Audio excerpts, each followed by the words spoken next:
Pemirsa, Kota Brastagi memang memiliki beragam tempat wisata dengan konsep dan nuansa yang berbeda, mulai dari destinasi alamnya hingga tempat rekreasi buatan dan semuanya tersedia. Tak heran kalau tempat ini menjadi tujuan para wisatawan lokal dan dari luar daerah untuk mengisi waktu liburannya.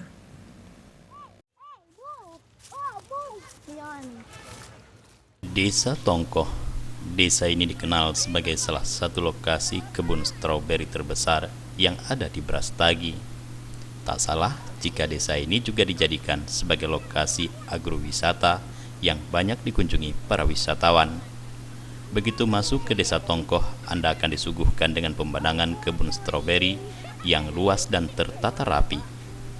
Di depan kebun buah berwarna merah ini, terdapat pondok-pondok mungil dengan plang yang bertuliskan stroberi segar petik sendiri. Di sini Anda dan anak-anak dapat membeli stroberi segar dan diperbolehkan memetiknya sendiri. Salah satu kebun stroberi yang ramai dikunjungi wisatawan adalah kebun milik Ibu Rini Kolia. Selain karena letaknya yang berada di depan, kebun milik Ibu Rini merupakan yang paling luas. Menurut Rini, kebun stroberi miliknya sudah dibuka sejak 6 tahun silam, dan hingga dengan saat ini pengunjung yang datang terus meningkat. Wisatawan lokal biasanya datang dari Medan Aceh dan Pekanbaru, sedangkan untuk wisatawan luar negeri berasal dari Malaysia, Singapura, Thailand, dan bahkan di beberapa negara dari Eropa.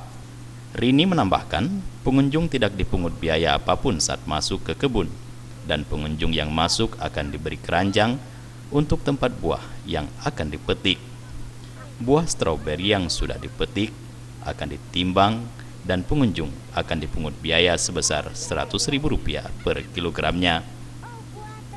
Dek Sultan, salah satu pengunjung yang baru pertama kali datang ke kebun stroberi, mengatakan sangat terkesan dengan agrowisata stroberi ini.